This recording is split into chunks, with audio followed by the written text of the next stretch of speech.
They found his jawbone before they found his name. December 16, 1985 Terror. Manhattan's bitter wind clawed down Fifth Avenue, but inside the black Lincoln Continental, the heat was turned up high. Paul Castellano's corpse bled warmth onto the cold leather seats. The hit was clean, too clean. 4 bullets. No words. No hesitation. Eyewitnesses say the gunman wore trench coats and Russian-style fur hats.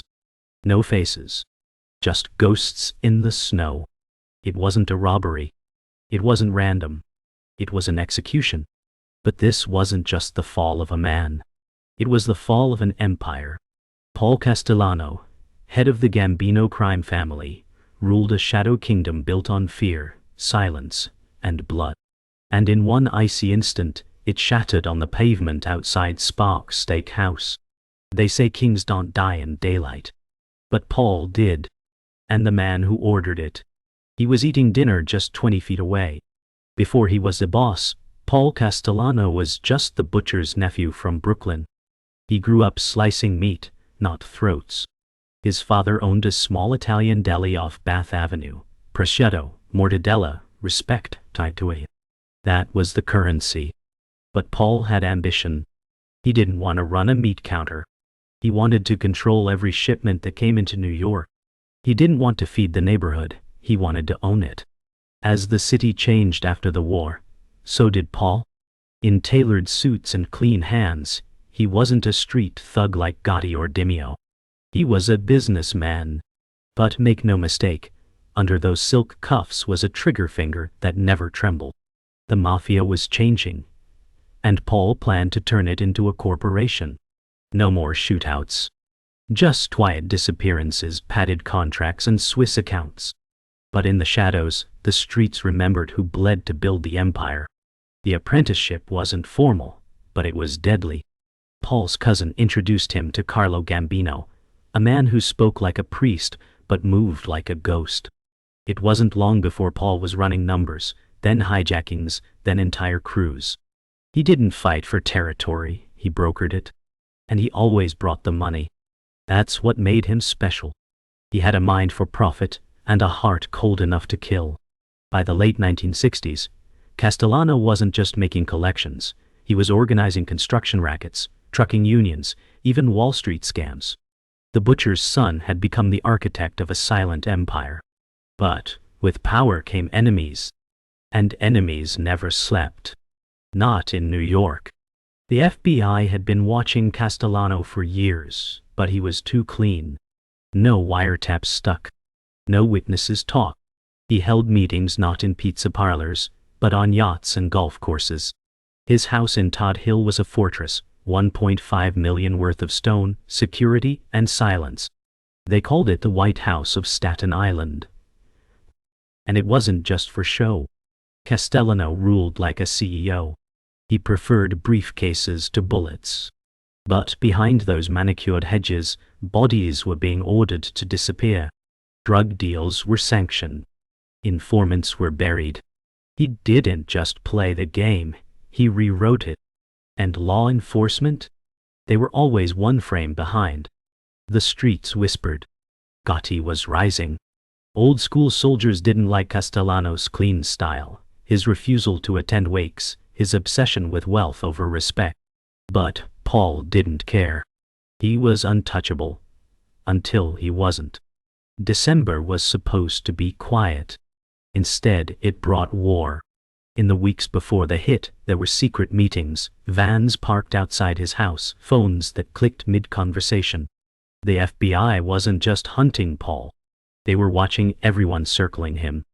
And the one person he never suspected, the one who wanted his chair more than anything, was already sharpening the knife with a smile. His own men were digging the grave. Paul had 3 sons. But none of them would ever sit on the throne. He trusted no one, especially his own blood. Instead, he poured his legacy into one man, Thomas Bilotti. A soldier loyal enough to kill without question, and dumb enough not to ask why. Bilotti wasn't a strategist. He wasn't made for power. But Paul saw something in him, maybe a shadow of the butcher's apprentice he once was. This blind loyalty became Paul's weakness. His crew whispered behind his back. "He's giving the keys to a pit bull," one capo said. But Paul wouldn't hear it. He needed someone who would never betray him. In the end, it made betrayal inevitable. Because in the Mafia, loyalty without respect is a suicide pact. Tommy Bilotti bled for Paul. He broke jaws, shook down contractors, and buried more secrets than he could count. But in the end, he was just a guard dog on a short leash. The other capos laughed behind closed doors, called him Paul's pet gorilla. When Paul named Bilotti as underboss, the message was clear. Brains no longer mattered, only obedience. Gotti seethed. Sammy grimaced. To them, Bilotti was a doorman, not a don. But Paul didn't flinch. "ED's for me," he once said. What he didn't realize was that respect can't be forced, it has to be earned. And Bilotti had none. The day of the hit, Tommy sat beside Paul in the Lincoln. He never saw it coming. His last act of loyalty was getting in the car.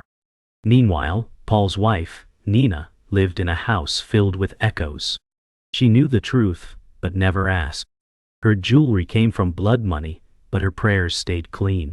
She attended Mass daily, lit candles, held rosaries with trembling fingers.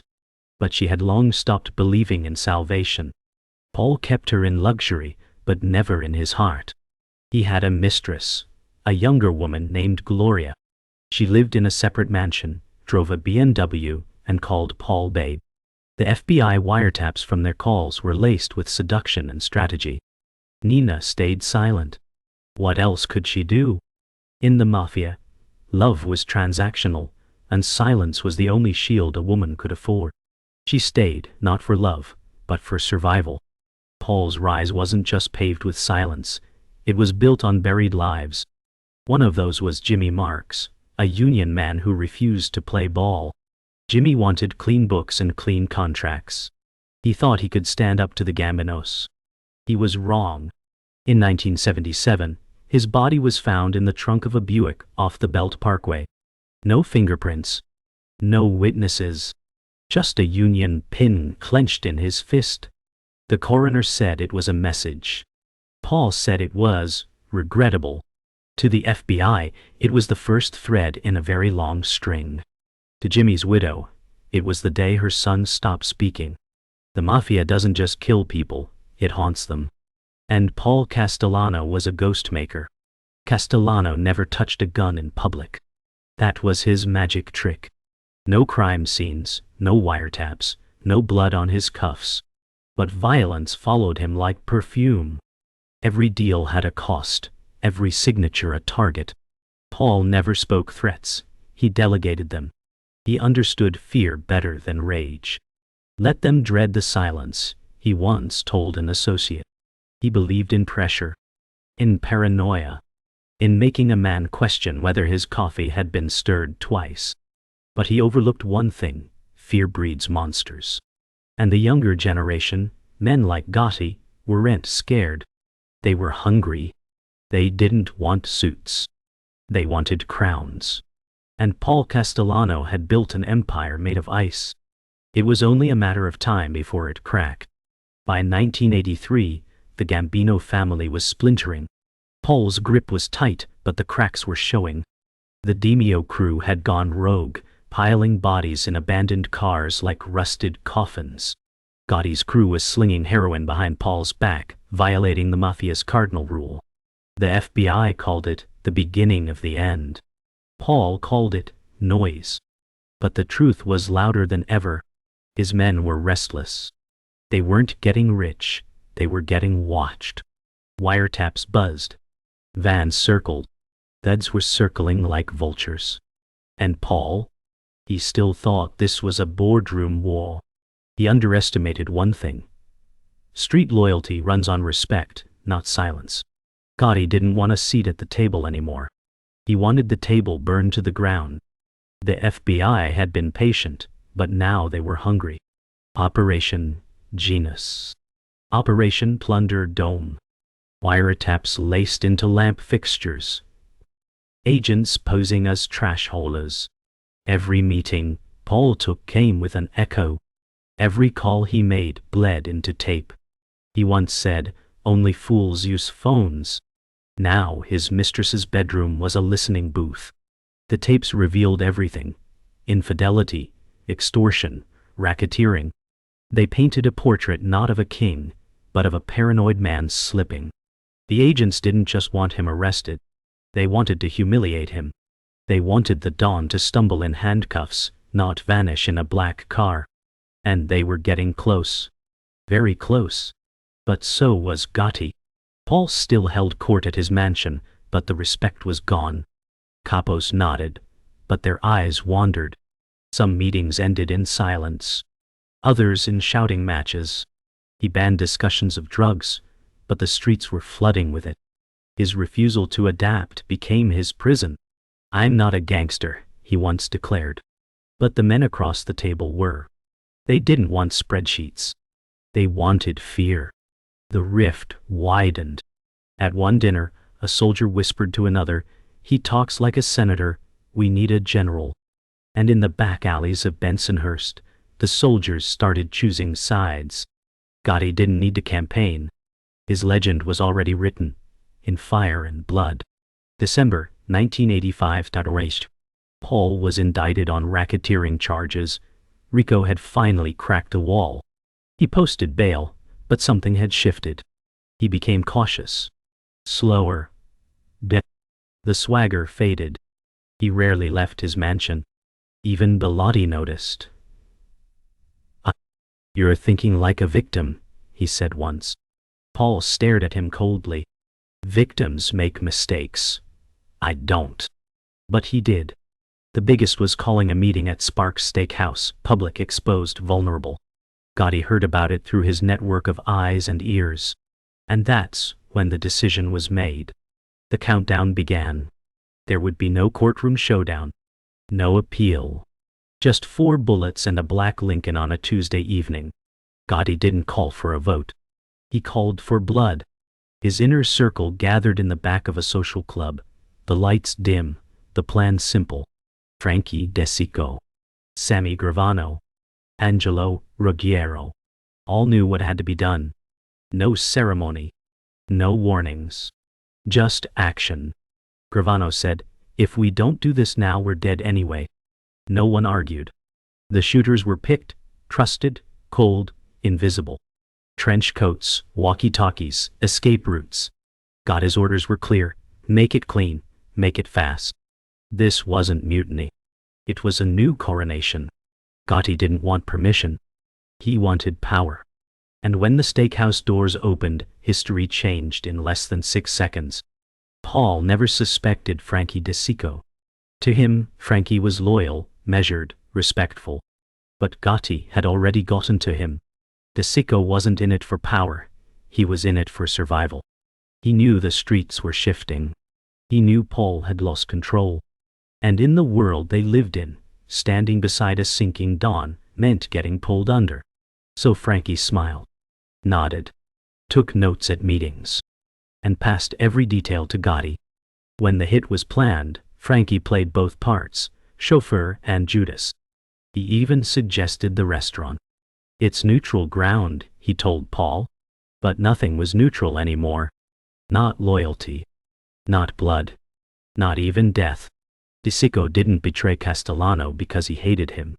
He did it because he knew who would bury him if he didn't. The biggest betrayal didn't come from the streets. It came from upstairs. Gloria Olarte, Paul's longtime mistress, had become more than a lover. She was his confidante, his distraction, his weakness. The FBI knew it. She knew it. And slowly, they turned her. Maybe it was fear. Maybe it was resentment. Maybe it was survival. She didn't give them everything, but she gave enough. His routines. His stress.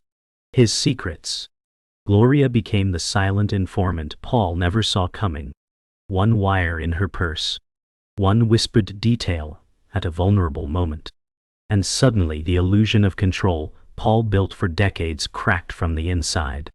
He trusted her more than his own blood. And in the end, she was the first to vanish after his death. Even inside the FBI, not everyone wanted Castellano gone. Some agents respected his control, his ability to contain violence, keep things orderly.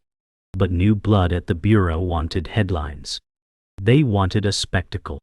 And they were willing to leak. Weeks before the hit, information started to bleed into the streets. Confidential reports, meeting times, surveillance notes. Some say Gotti's crew had help from someone on the inside. A whispered tip. A shift in patrol timing. It was never proven, but it didn't need to be.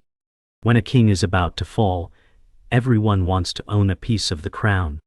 And in the shadows of bureaucracy, someone quietly tilted the board. What Paul didn't know was that the meeting at Sparks wasn't just observed, it was staged. Gotti orchestrated it like a director. The shooters were planted before Paul's car even arrived. One on the corner, one in the doorway, two across the street. Each had one target, one job, one shot. The traffic was controlled. The exits mapped. Even the escape cars were painted to match cabs. When Paul stepped out of the Lincoln, it was already over. 4 bullets in the head. Bilotti caught 6. It lasted 7 seconds. But it was built on weeks of betrayal, silence and shadows. Paul never saw a face. That was the design. To die without knowing who pulled the strings. The night after the hit, Gotti returned to his club like nothing happened. He ordered coffee. Laughed with his crew. The news played in the background. Mob boss executed in Midtown hit. He didn't flinch. Didn't gloat. Just listened. And in that moment, everyone knew. The crown had moved. Not through elections. Not through rights. But through fire. Sammy Gravano later said, "We were gods that night, but even gods have shadows." And in the corner of that room, one of Gotti's men smiled too long, blinked too slow, and the wheel began to turn again. Because in this life, betrayal doesn't end, it multiplies. The moment Castellano's head hit the leather seat, a power vacuum sucked every breath out of New York's underworld. The news spread like gunpowder. Capos didn't cry. They called their lawyers. Crews didn't mourn. They rearmed. But Gotti, he moved. Fast. That night, he summoned all the capos he could trust. No time for tradition. No ceremony. Just one question. Who's with me? Most answered without speaking, because they already knew the alternative. Those who hesitated were watched. Those who blinked were marked. It wasn't about honor anymore. It was survival. Paul's empire had fallen before the blood on the pavement dried. And Gotti, still in his suit from dinner, was already rebuilding it from the bones. Frankie DeCicco became underboss within hours. It wasn't earned, it was survival currency. Sammy Gravano kept score in silence, watching the throne change hands. But under the surface, cracks formed fast. The same men who helped Gotti rise began questioning how long he'd last. He was flashy, loud, unpredictable. "He wants cameras," Sammy muttered. "That's death." And he was right. The FBI was watching closer than ever. The Ravenite Club became ground zero. Wiretaps were laid under floorboards. Informants were flipped. Gotti had power, but Paul had been right about one thing. The streets don't forgive arrogance. And arrogance was starting to wear a pinstripe suit and smile for the press. Paul's funeral was private. Closed casket. No priest wanted to speak. His widow, Nina, wore black, her face carved in stone. Not from grief, but exhaustion. Gotti didn't attend. Out of respect. Or fear. The FBI filmed from the cemetery gate. They noted who came. Who didn't. Who lingered. Paul was buried in silence, surrounded by men who had once kissed his ring. No one cried. No one confessed. They just stared at the grave like it might still demand payment. And somewhere in the wind, a whisper passed between tombstones.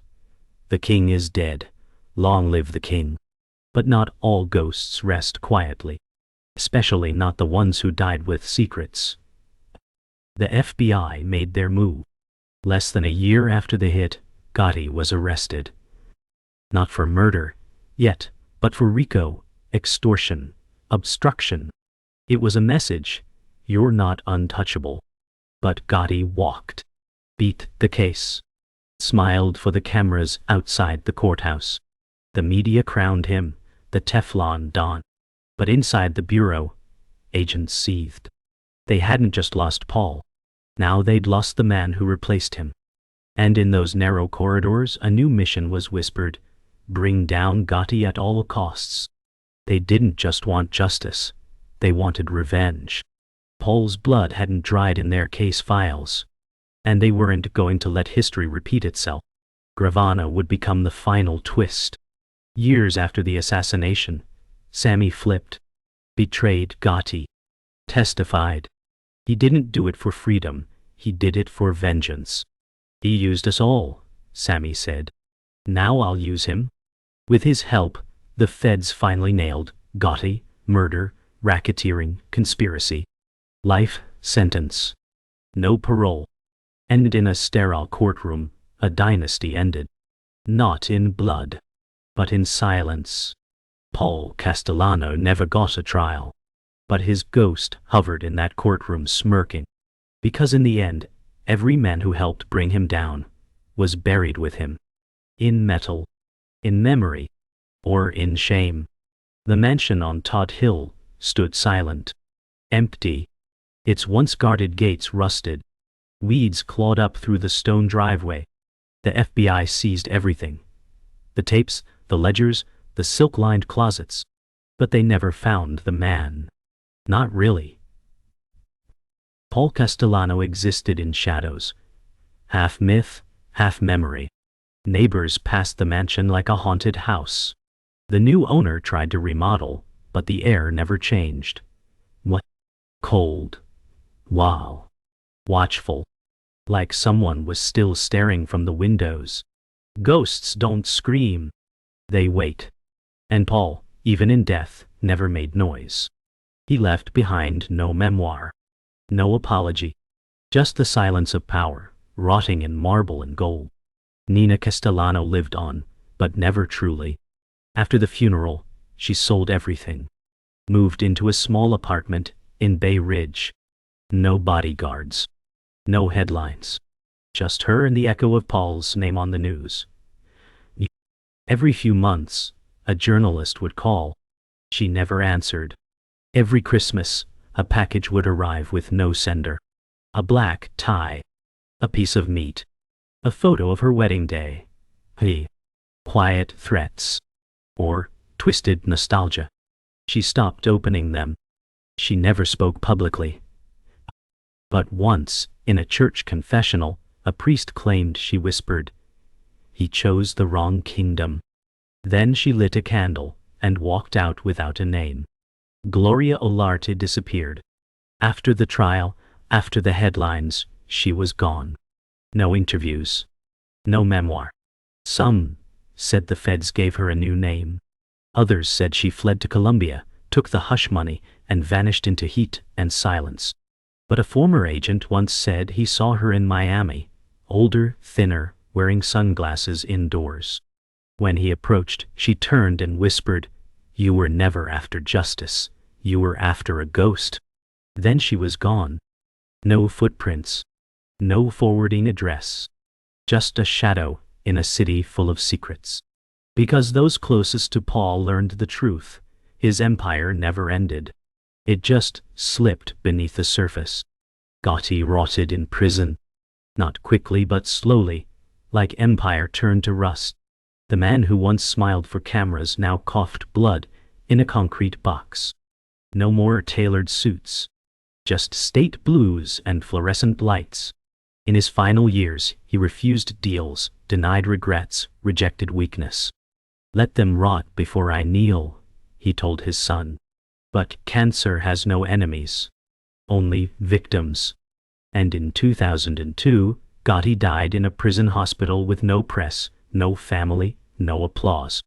The king who crowned himself fell not to bullets, but to silence. The kind Castellano always understood. The kind that outlasts memory. And what of Sammy Gravano, the man who turned Judas twice? After testifying, he entered witness protection. Then left. Couldn't stay hidden. Couldn't stop chasing the mirror. He tried business. Tried reinvention. Then he tried silence. It didn't stick. Arrested again. Drugs this time. But when asked if he regretted betraying Gotti, he paused, smiled, and said, "I betrayed a man who betrayed everything. There are no heroes here. Just survivors. Just names buried under dust and wiretaps." Paul Castellano died in 1985. Todt Hill. But the world he built, the fear, the codes, the silence, it never left. It just changed names. And waits for the next king to bleed. Decades later, young soldiers still whisper his name in back rooms. Out. Not Gotti. Not Gravano. Castellano. They study the way he ruled, not through bullets, but silence. Not with blood on his hands, but ink on contracts. In a world of killers, he made murder look like business. They don't wear suits like his anymore. Don't drive Lincolns. But the structure, the code, still his. Every dollar skimmed, every threat unsaid, every body that disappears in the night. Echoes of a butcher's son from Brooklyn who wanted more. His fall was public. His rule was private. And in the eyes of today's underbosses, that makes him immortal. One of Paul's grandchildren became a cop. Another runs a construction firm with city contracts. Neither speaks of him, but in interviews, their eyes twitch when the name surfaces. Legacy isn't what you inherit. It's what you carry. And Paul's family carries a ghost. The FBI files were declassified. Students write theses. Hollywood tells half-truths. But the people who mattered, the wives, the foot soldiers, the kids who saw things no one should see, they remember the real Paul. Not the headlines, the cold looks, the quiet threats, the dinners that ended in silence. The empire wasn't just cement and cash.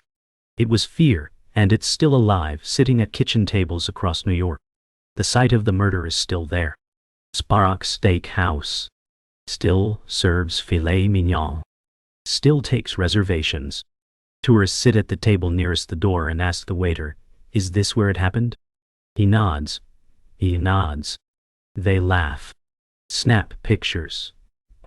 But outside, in the exact spot where Paul's body hit the pavement, there's a faint mark on the concrete. Like a stain that time refused to clean. No plaque. No candle. Just that mark. A silent monument to a man who died with his mouth closed, and his secrets buried. People walk over it every day, never looking down. Never wondering if the ground remembers. But it does. A retired FBI agent keeps a bullet casing from the crime scene. Not in a drawer. On his desk. He says it reminds him of failure. We had him. And we lost him to his own people.